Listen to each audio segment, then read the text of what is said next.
Nude beaches भी होते हैं, वहाँ लोग पड़े हुए हैं बिना कपड़ों के। ये नहीं कि उनको कोई फेटिश है भाई, वहाँ धूप कम आती है, तो जब आती है तो वो धूप सूखना चाहते हैं। ये नहीं है कि वो किसी बीमारी का शिकार है इसलिए नंगे हैं, और वो हर समय कपड़े डाले रहते हैं, तो उनको जब मौका मिलता है तो कपड़े उतारना चाहते हैं, उसमें एक सहज आनंद है। तो वहाँ पड़े कौन किसी को छेड़ने आ रहा है। आप गोवा भी चले जाइए तो वहाँ अगर आपको घूरा घूरी करते दिख जाएंगे तो वही लोग दिखेंगे जो बीच पर भी फॉर्मल्स पहन के घूम रहे हैं। हमारे उत्तर भारतीय वो कुर्ता पैजामा डाल के बीच पे, मुझे कुर्ते पैजामे से कोई समस्या नहीं, मैंने खूब पहना है, अभी भी पहनता हूँ।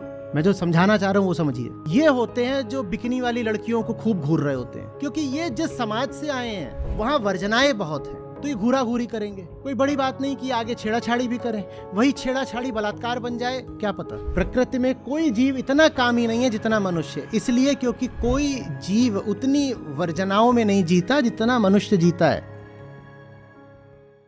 एक थी वो क्लाइमेट एक्टिविस्ट थी, तो उनका पेज था, उसमें एक के बाद एक यही आ रहा था कि जंगलों को बचाओ, जंगलों को बचाओ। और बहुत सारे लोग हैं वो वहां पर पहुंच करके धरना वगैरह दे रहे हैं। बहुत अच्छी बात है, जंगल को बचाना है, पेड़ों को बचाना। और वही जो पेज है जिसमें एक के बाद एक उनकी पोस्ट थी, उसी में नीचे एक पोस्ट थी, oh what a bundle of Joy, दीदी कांग्रेचुलेशंस।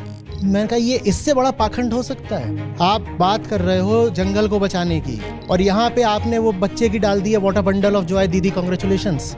आप ये इन सब छोटे छोटे सर्कल्स में से किसी एक सर्कल को एड्रेस कर रहे हो और कह रहे हो बहुत बुरा हो रहा है, बहुत बुरा हो रहा है, और ये जो बीच वाली चीज है इस पे आप बोल रहे हो कांग्रेचुलेशंस।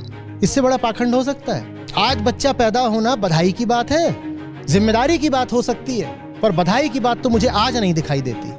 एक होता है धर्म और एक होता है काल धर्म। ये काल धर्म है। तुम बोलो न्यूटन भैया बोले कि दीवार पे मुक्का मारो जितनी जोर, तो दीवार भी पलट के उतनी ही जोर मुक्का मारती है। हम मानते ही नहीं, जाओ दे दो सर दीवार में। न्यूटन के खिलाफ क्यों नहीं विद्रोह करते, बताओ ना। क्यों नहीं कहते कि न्यूटन से हमें सीखने की जरूरत क्या है, इंसानियत काफी है। I will learn from life and my experiences. जाके सर दे दो दीवार में और बोलो I will learn only from my experience.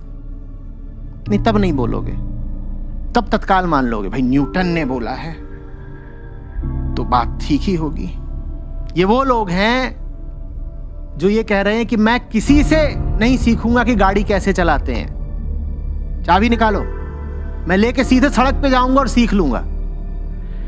बिल्कुल हो सकता है कि 10,000 में से ऐसा एक आदमी बिना टांग तोड़ाए घर वापस आ जाए, लेकिन 9,999 वो होंगे जिनकी गाड़ी भी जब्त होगी, दूसरों को भी मारेंगे, खुद भी मरेंगे।